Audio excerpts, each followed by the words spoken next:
this video, I am continuing my Topcoat series with ArtResin Epoxy Resin.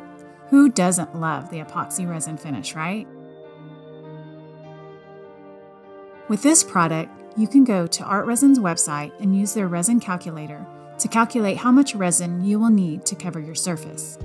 And from there, you pour equal parts resin and hardener and stir thoroughly for about 3 minutes.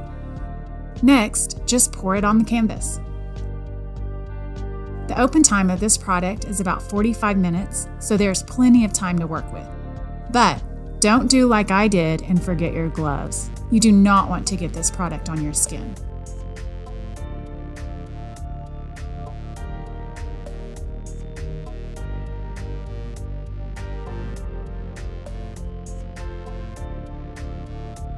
Something else I forgot to do is to put supports in the middle of the canvas. My last several epoxy resin projects were on wood, so I didn't have to add support. But you definitely want to add support to canvas, because if you don't, it will sag and puddle in the middle. Which it did here.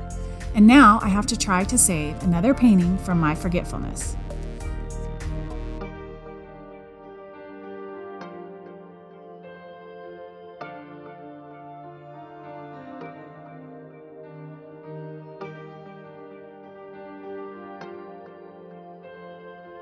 As you can see, it looks really nice, but if you look close, the edges don't have full coverage because of the pooling in the middle. And I have blemishes and fish eyes due to the same problem. But never fear, there's almost always a fix. In this scenario, we need to sand the finish and re-pour the epoxy resin.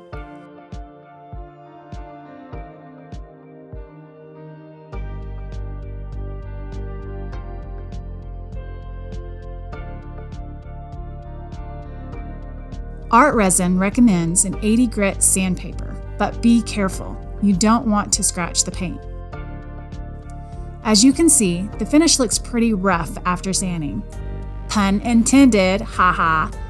Do you think we can fix it?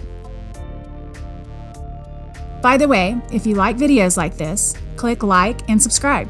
Also, I put an Easter egg in this video as a clue for the series I'm doing next. And who doesn't like Easter eggs, right? If you see the clue, put it in the comments.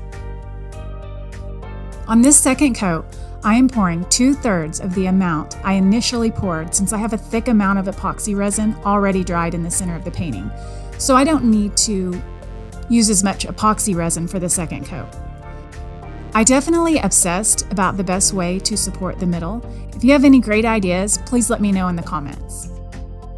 I decided to use a cardboard cutout under the canvas, as well as a turntable to support the center. It may be overkill, but I learned my lesson. I love how the painting transforms from dull and scratched to vibrant and glossy. I like to use a baker's torch to pop the air bubbles.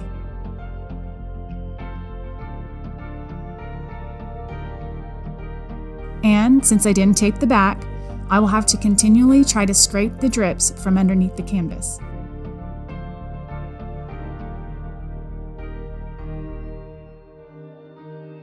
What do you think? I think I saved it. I love it. Epoxy resin is always a showstopper. In my next 2 Topcoat videos, we will be using Amsterdam acrylic gloss varnish and Winsor & Newton Professional Gloss Varnish Spray. Thanks for watching. Click the links in the description to watch the video for the Liquitex varnish pouring technique and the video for this green rain pour painting.